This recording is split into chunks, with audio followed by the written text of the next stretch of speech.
ঢাকাই চলচ্চিত্রে কিং খান খ্যাত শাকিব খান বরাবরই আলোচিত হয়ে আসছে। মিডিয়ার পাশাপাশি মিডিয়ার বাইরেও বেশ আলোচিত এই কিং খান। এবার অনন্য মামুন পরিচালিত চালবাজে অভিনয় করবেন শাকিব খান।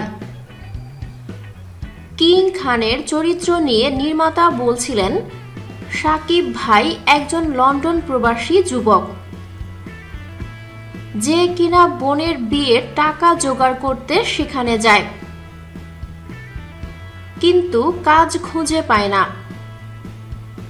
রাজ্যের হতাশা এসে ভর করে তার চোখে মুখে। মামুন আরও বলেন, শাকিব ভাইয়ের নাম থাকবে রোমিও। শুভশ্রীর সাথে তার লন্ডনেই পরিচয় হয়। বর্তমানে চালবাজের গল্প লেখা হচ্ছে। মামুন বললেন, সিনেমাটি রিমেক, তবে কোন সিনেমার রিমেক এটা এখন বলতে চাচ্ছি না। এদিকে শাকিব বললেন, আমার চরিত্রটি বেশ সুন্দর, তাই ছবিটিতে কাজ করা।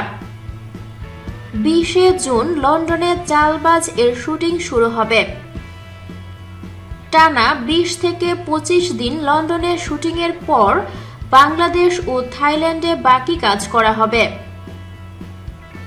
অনন্য মামুনের পাশাপাশি ছবিটি পরিচালনা করবেন কলকাতার জয়দীপ মুখার্জি। যৌথভাবে প্রযোজনা করবে বাংলাদেশ থেকে অ্যাকশন কাট এন্টারটেইনমেন্ট ও কলকাতার এসকে মুভিজ। এদিকে শাকিব শুভশ্রীর অন্য ছবি নবাব এর টিজার প্রকাশিত হয়েছে শুক্রবার। জয়দীপ মুখার্জি পরিচালিত ছবিটি ঈদে মুক্তি পাবে।